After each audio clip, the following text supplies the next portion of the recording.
Welcome to LoveBytes, the show where we debug romance. Now, I am not a doctor. I am not a psychiatrist. I am not a patient. I don't have a degree in sociology or psychology, but what I do have is wealth of experience and a sincere desire to help you. Because sometimes love can get messy. And sometimes, if you're not careful, love bites. Welcome to LoveBytes, the show with the worst intro in the entire world that everyone loves. It's great. Conrad, welcome back. How are you doing? Hello, welcome. Thank you very much. I appreciate the invite again. I think I'm filling in, possibly. Filling in for Chef, but that's okay. We'd love you on the show. If I had known you were free, I would have asked you anyway. Oh, boy. Oh, you are one of the favorites here. So, Oh God. How's life going? How are you doing? Doing well. Nice and busy, kind of getting back to the work of things, esports, all that stuff. And then I'm going to SoCal this weekend. So if you're in SoCal, come say hi. Cool. So to get out of the way, I know we talked about this last time, but for any new viewers who may have, what are your qualifications? Are you qualified to dispense love advice? Do you have a PhD in relationships? Negative. I don't have any PhD in relationships. I guess my qualification is I am a smart individual who's been in a few long-term relationships. I am familiar with those sort of situations more than sort of the short-term, but I get people. I like to say I get people. So all right. That is the level of my qualifications. Excellent. I'm glad that we have someone that is more experienced and qualified than I am on this show. Perfect. Yeah, that's saying something. But let's jump right in. We got our first question here. Hi. My spouse, aged 32, of 4 years, was laid off from work in September. Since then, he has done some soul searching, but it seems to be losing steam and going downhill, and getting down on himself when it comes to finding work in this difficult economy. He has a great resume, great experience, great education, speaks multiple languages. I have no doubt something will come along. My question is, how do I encourage him and keep him motivated to look for work without nagging him or making him think I'm impatient or frustrated with him, which I'm not?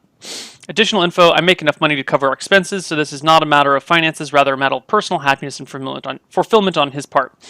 Thanks for your help with these difficult grown-up questions. Also, thanks for stuff about roleplay and getting me through my final year in grad school. Cool. So, Conrad, if you were in this position, you couldn't find work, you're qualified, and your wife, who you've been married to for 4 years, is trying to encourage you, how do you think she could best encourage you without coming off as nagging? It's funny. I've been in a very similar situation like this. A lot younger, a lot different times. I guess I think the best way to go about it is making sure that he's aware that you care for him. Sometimes it's hard, at least for me as a guy. We're kind of dumb. At least I'm dumb. And I don't necessarily see all the signs, and sometimes you can get down on yourself like that. But if you really show that, and then just talk about it, be very real. This is a real situation, and if you want to go through something like this, and you want to make sure everybody's happy, you have to talk about everybody's needs in that sort of situation, making sure everybody's good to go. I would say like an honest approach, just be like, sweetheart, I love you, and you're the most important thing in my world. We're married for 4 years now. I want you to be happy with what you're doing in life, and I think you're happier when you have work. Don't worry about the money. Clearly, I'm loaded. I'm in esports. I make millions of dollars a year. But let's get you doing something that's happy. That makes you feel better. And so I would gently encourage, and when opportunities come along, say something. But it can be difficult to keep the encouragement up without it making it sound like nagging, because you don't want to be like, "What'd you do today, sweetie? Did you find work?" Because that's no good. And I think like the way you stipulated as well in the question is that you really do you show you that you care, and you're not trying to nag him. You're just trying to make sure he's as happy as possible. Maybe working together on finding a job maybe during night or something. That might be viable for you, both of you. Yeah. Yeah, I'm sure he feels bad that he's not finding. Like, I've been in similar situations where I either can't find work or I can't find something. And in those situations, at least I like to extrapolate to all of men, although this is only speaking for personal experience, but I tend to kind of like shut down about that stuff. Like I'll go and look for work or look for whatever it is that I'm doing, but when it's not going well, I don't want to talk about it. And so if someone's like, "Hi, how'd it go?" and I'm just like, "Shut up! It's failure today again. I don't want to talk about these." It can be really frustrating. So, 100% agreed. I've been in that same situation. Just be patient. Know that sometimes, a lot of the time we don't want to talk about it. Ask every now and then, or if he says something like, "Oh, I found this cool place that I want to apply to," then you can like use that as an opportunity to like get information about that and past experience. Kind of extrapolate from there, and then leave it alone for a while, and then kind of, do it in waves. Not little constant pressure, but one day you'll have like a discussion about work, and then you won't talk about it for 4 days or a week or a month or whatever. Just chill out. Yeah, he's probably grumpy about this too. All right, next question. That was pretty easy. To quickly sum up my situation and save time, I have a girlfriend with some serious paranoia issues. She's been messing around before by a lot of guys and is a few years older than me. I'm in my early 20s, she's in the latter half. So she has a few emotional scars that haven't been resolved. A year or so before we got together, I had a kind of reputation as a bit of a ladies' man, and subsequently her already complicated emotional issues get set off in a semi-regular basis. Now this chick, she's totally the one worthy. She means everything to me. I can totally deal with her issues for the rest of the time we're together, but because I love her so much, I want to try and find a way to bridge some trust between us. Can you think of any ways I can try and make a foundation for some trust? I'm really interested in your opinions on this, and thank you if you answer. I know my answer. What's your answer, Conrad? This is a little tougher one. Paranoia and trust issues is something that plagues a lot of relationships, and not necessarily. Well, it's usually not for the positive. Once again, I think this is one of those situations where you got to really sit down and have that sort of talk and be very real with them. And, I don't know how long both of you have been dating, but when you say the words "the one," that's some serious words, and you want to make sure you know exactly the situation you're getting into. So maybe feel free to talk to her and, say you've really changed your ways and you really feel that you care for her in this situation. I think that's sort of my small talk on that front. Maybe a little more information would be also helpful. Yeah, more information would be nice. But with what we have, I would say that trust in one area often expands to another. So if she trusts you with some things, how do I say? If you build trust in one region of your relationship, it will often just kind of flow into other regions of your relationship. And one of the things that I have coincidentally done, I found this actually haphazardly, is I did like 7 years of Aikido and Judo and a lot of dancing. So we did like lots of swing lifts, and I've done lots of throws. Like I have a lot of physical interaction with like picking people up and throwing them around. And I tend to do that just in my daily existence. Like if my girlfriend's coming to give me a hug, I will just like lean over and like turn it into like a fireman's lift or like some sort of judo throw. And you do this for years, and the person realizes you're not actually throwing them, then eventually it becomes a fun game. And the trust that you build there in the like, don't worry, I'm not going to drop you, like extends into everything else. Like you gain so much trust. So find some region, something that you can do where she will need to put some amount of faith or trust in you. Put yourself in situations where she needs to trust you, and then do it in such a way that when she does trust you, you can unequivocally show it. Don't be like, well, I'm going to go out to the club with these 6 hotties, and when I don't sleep with them, then you'll trust me. Like, that's a bad way. But, maybe show her that you're more responsible. Like, maybe if you have like a cousin or brother or sister who's got like some kids, babysit for the kids. Show them that you are trustworthy and that you can like deal with children or deal with. Just put yourself in places where people need to rely on you, and then show that you're a reliable person. Show that you're a trustworthy person in these other aspects of your life, and that will just naturally bleed over into everything else. I mean, it's good to have that conversation that like, I love you, you're the one for me, I would never do anything to hurt you. That's a beautiful conversation to have, and you should absolutely do it. But also, like, make a show. Actions are definitely louder than words in this situation. Make a show of being responsible in other areas of your life as well, and that will, I think, help. And I think another aspect of that is, show that, you trust her as well. Trust is definitely like one of those, it goes both ways kind of thing. And, if you show you can trust her, in certain situations that may be considered, not exactly what, a difficult situation for maybe a new relationship. Like I said, I don't know how far you're in, but, something like that as well. Yeah, absolutely. Absolutely. Um, anything else, or you think we're good with this one? I mean, if they feel free to bring up more information later, I'll definitely be happy to answer. Yeah, you can email me if you have more questions or follow-ups. And for those of you watching, you can also email me at koibu@regalgoblins.com, and we will get to your questions. If not today, then next Thursday, because we got a lot to go through today. All right. Hey, Neil, Crowbar here. You may know me from some moments such as 94-1 on Slark the other day. Yes, Crowbar went 49 kills to 1 death when we played Dota. It was ridiculous. I've been having That's just impressive.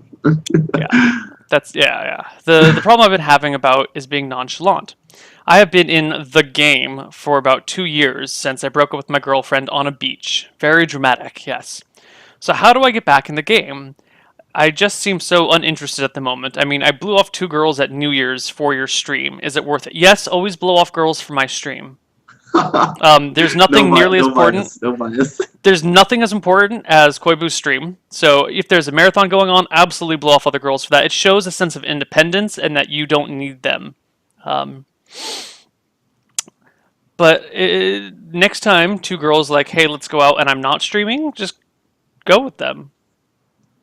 Yeah, I mean, in terms of, I guess the term blowing off, I don't call it blowing off. It's prioritizing what you'd like to do.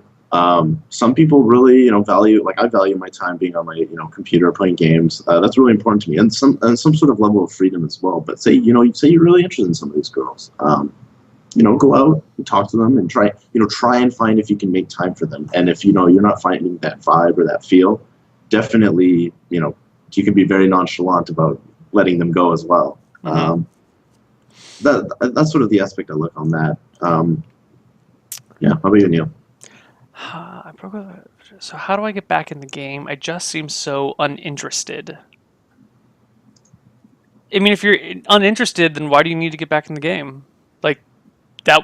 If you don't have any motivation to date, why you don't need to date? There's nothing that says you need to be seeing someone right now, right? I mean, or even go out on dates. I mean, I guess maybe for me personally, right now I value my work a lot, and dating is kind of just fallen to the wayside. That's kind of a bad thing to say, but I value my own time a lot right now, and that's kind of where I am in life. And I think that's the right way to go about it sometimes. Yeah, I mean, if you were having trouble getting into the game and you wanted to be there, like you trying to date girls, but you don't know how, that's a different issue. But if you're not motivated to date girls, don't date anyone. You will eventually. Your loneliness will catch up with you, and then you'll want to do it, like it catches up with the rest of us. One day Conrad's gonna be like, Neil, I need you to set me up with someone. I'm so lonely. Neil, all I have is my box of. I'm so lonely. No. All I have is a wall full of Monster Energy, and it doesn't keep me awake at night in the same way that I want to be kept awake at night. Oh, it keeps me awake at night. Oh, I know. So yeah, see these girls if you want to, but who cares? Like, you're not obligated. Think about yourself, definitely. Before Absolutely. You are the number one in this situation. That is correct. All right. Question number 3. Any pointers on making more attractive... Oh, this is about dating websites. Any pointers on making a more attractive profile? And what is a good way to start a conversation with someone there? To me, it just seems so impersonal and hard not to come off as creepy. This is my profile. And he links me a profile. Ooh. I don't know. This looks kind of sketchy. Hold on. Sorry, this is in relation to online dating? Oh, yeah, okay. Plenty of Fish. poof.com. It sketched me out. Plentyoffish.com. Well, I don't know how to make a better online dating profile. Do you mind linking it? I will link it. Here you go. I guess maybe some initial contact on this front. How how would I describe it? I would say Plenty of Fish is maybe not the place to be if you're looking for something a little more long term, or where you're looking to connect more with somebody. I find there's very limiting things. You have the interests, you have the about, and you have your first date idea. While other websites more talk about your actual interests, like OkCupid, for instance, that's becoming a lot more popular these days, where people want to actually, discover the other person. I think that's really popular. Well, Plenty of Fish, I find, from what at least my friends have told me, is more, I guess, not necessarily hookup based, but it's much more short-term relationships. You want to just find somebody, you can find either some similar interests and kind of go forward on that front. And then there's obviously Tinder, which is like sort of the new popular app, where it's just like hot or not type sort of thing, and that's how you kind of describe somebody.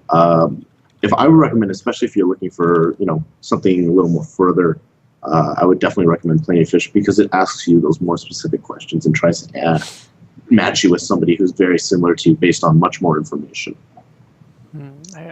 I have very little experience with this online thing. I'm not really sure how to make a more attractive profile. And I don't see. It's very difficult to come off.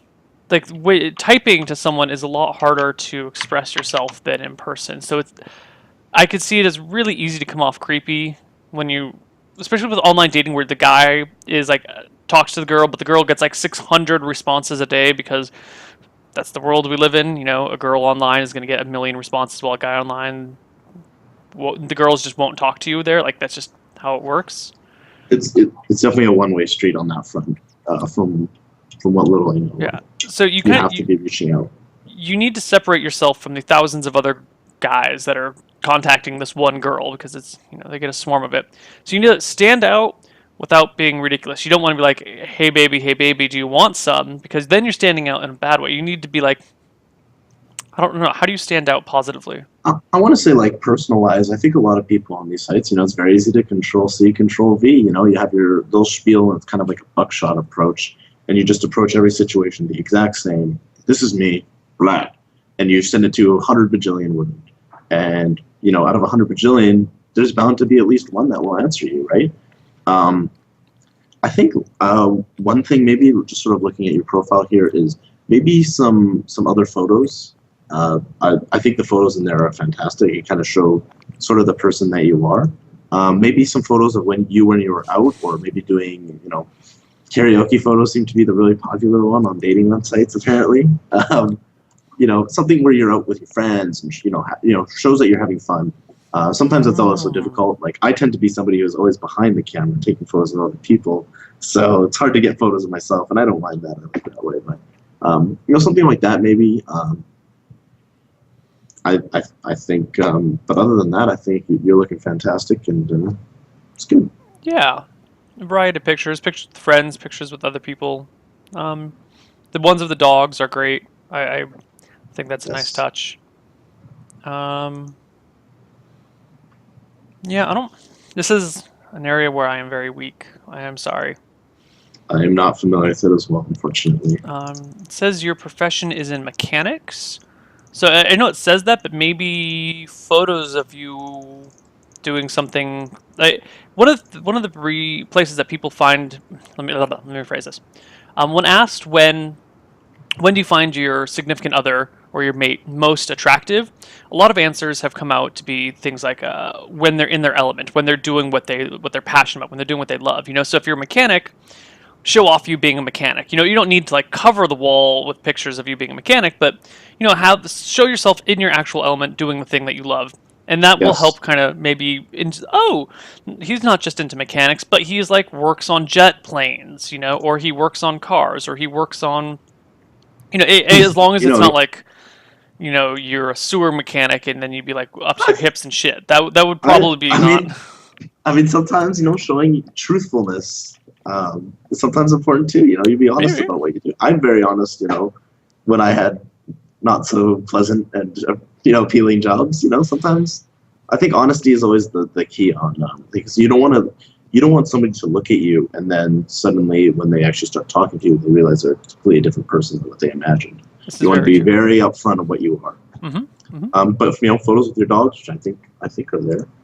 you know, maybe yeah, exactly. Throws his dogs and we'll hug him. Yeah, that's good. I think that's a really good route to take right Oh, I wish I could give you more help with this. I'm sorry, but I think we did a decent job. Let's move on to our next victim. Hello. For the past 3 years, I've known this girl, and I haven't the faintest idea what to do. We met for the first time when I started going to the same church as her, and I only see her there. Over the years, I've gone through phases of being attracted to her, and have been able to have more than 2 minute conversations with her as I have. Oh, and I have, but I have never been able to have more than 2 minute conversations with her, as I start having anxiety attacks when I think about approaching her and talking to her about anything. I keep going over different scenarios in my mind about what I could do, but my confidence has always been very low, which means I always end up with a negative outcome. I'm also worried that if I tell her how I feel and she doesn't feel the same way, I'll be too embarrassed to return to the church. Sorry if I've rambled on in this. Any advice would be greatly appreciated. Thanks, Mike. I guess at least looking at this question is how you've approached the situation. I don't. You clearly only see her at church on the weekends, so I think you may only be getting a small portion of who you actually think you're kind of falling in love with. You don't. I don't know how much you know her. Obviously, you've been talking hopefully for around 3 years. Maybe just obviously not on and off, but or on and off. But I think, like I said, I don't know how much outside of church that you know her, and you might only be seeing one very small portion of who she actually might be. I think me at work is a very different person than me outside of work doing other things. Should definitely try and at least discover more a little bit, and maybe go from there. Because then you might find that you're not necessarily as attracted to her as you thought. But at the same time, you should definitely investigate more because you might actually find more. And in terms of the embarrassment, I think you can definitely be okay with being embarrassed. Embarrassment is a thing that we bring upon ourselves, and we definitely just bring it upon ourselves. And just be honest. And if she has some sort of feelings or some sort of way that she wants to interact with you in the future, she'll reciprocate. And if not, life will go on, and you can say, well, maybe we could be friends, or just hang out and talk, chat. Getting to know her better is a good thing. Absolutely. You'll learn whether you actually like her, whether you're just attracted to her church personality. You might learn that you like more about her. Everything that Conrad said is perfect. I'm trying to find anything to add. Maybe you can find some common ground once you get to know her a little bit better. Although, how do you get to know her better if you can't talk to her? Find common ground. Find something to bond over.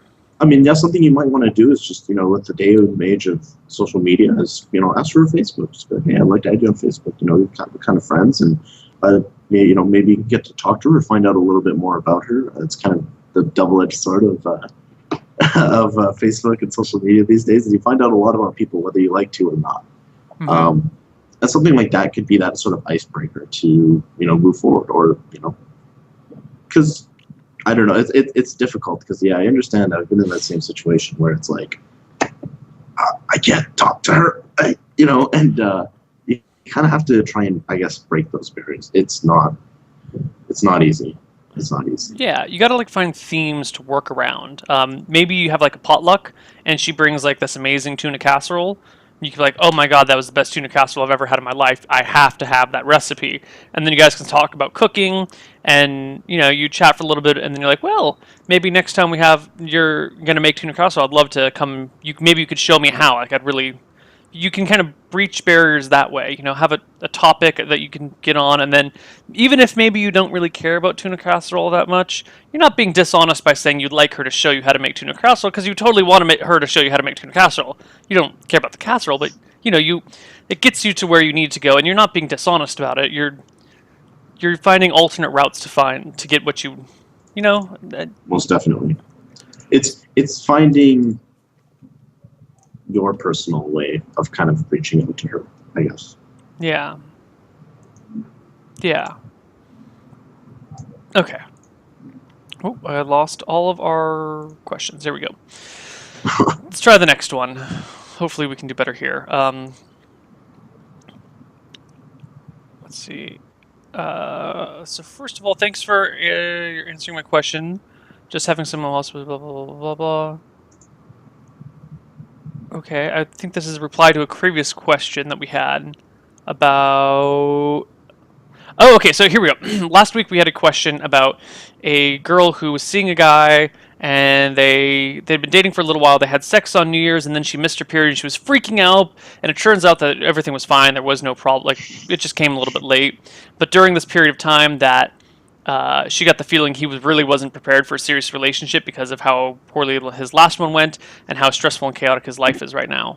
We were more casually dating before this, but now I'm starting to think that I might be in real love with him. I want to progress. I want to progress things further. Moving in, for example. Given his reactions, though, I'm not sure how ready he is for it. And at the time, we gave the advice of, well, you know, the pregnancy scare can really mess with people's minds and stuff. You should give it a couple weeks or month, let that kind of cool off, and then reapproach and reevaluate the situation. Was I on that episode? You were not on that episode. Okay. I think I answered a pregnancy scare one. Previously. Yeah. I've been there. Been there. So that was the previous answer. So her question this week is, first of all, I'm 21 and he's 19, so we are young, I guess. We've both moved out of our parents' places and are going to university, etc. The news broke about 2 weeks ago now. It only took a couple of days until we got the negative on that. And when I said he reacted badly, I meant he reacted really badly. He didn't sleep for almost 4 days. I don't remember if you had any other questions, but if you do, I'm on the chat now and I can respond. My username and email address are here, I think. Otherwise, let's stick with your advice and wait for things for blah, blah, blah. I'll email you again when I do to make my move eventually, or if I don't. Thanks for the show, guys. P.S. We did use protection. Pro tip, don't trust gas station condoms. Just pick the right ones. Just pick the slightly more expensive ones. I guess...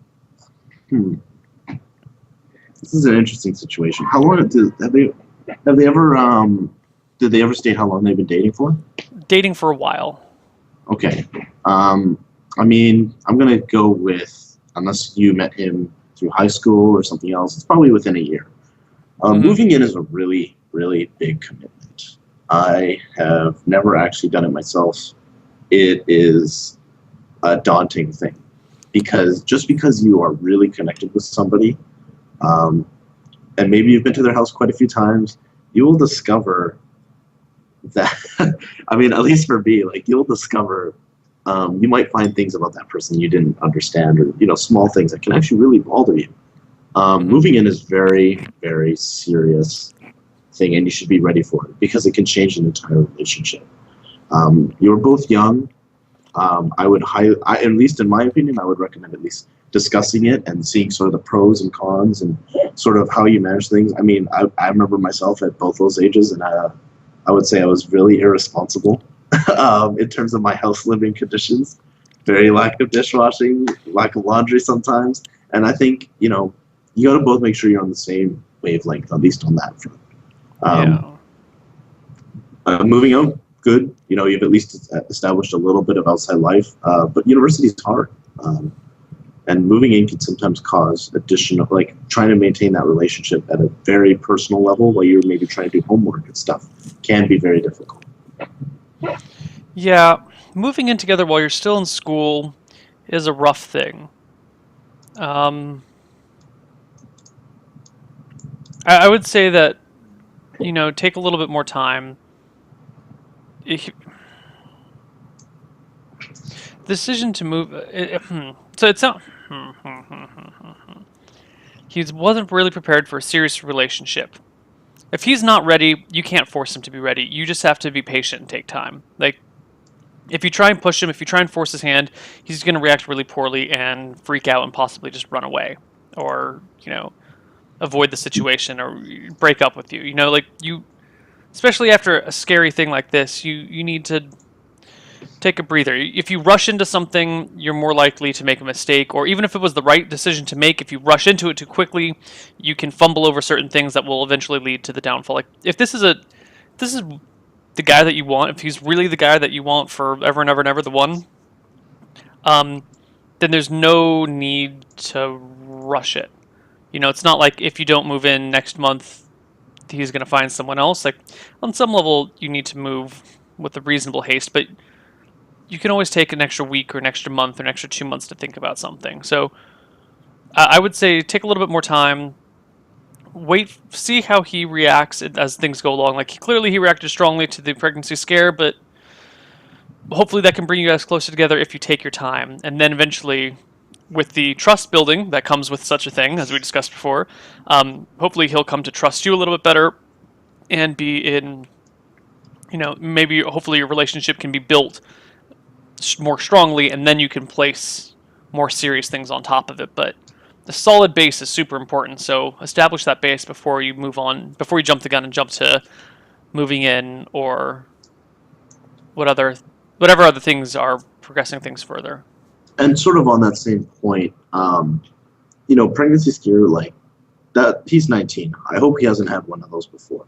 It's a very scary experience for both parties, I think. And experiencing it for the first time was a very scary experience. You don't react well to those, especially something that's like something you've never actually had before. And so, learning as you learn and grow and mature, you will learn to handle situations of that level of dauntingness better.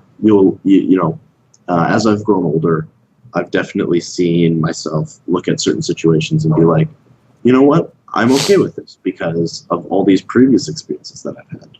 So, don't necessarily write them off yet, but I would do air caution with moving in with somebody else. Okay. Yeah, I think that's good. We're at the halfway point already. Somehow that's gone by way too quickly. So we're going to take a break. We're going to come back and get through as many of these as we possibly can. So we will see you guys in 3 to 5 minutes. Bye-bye. Bye-bye.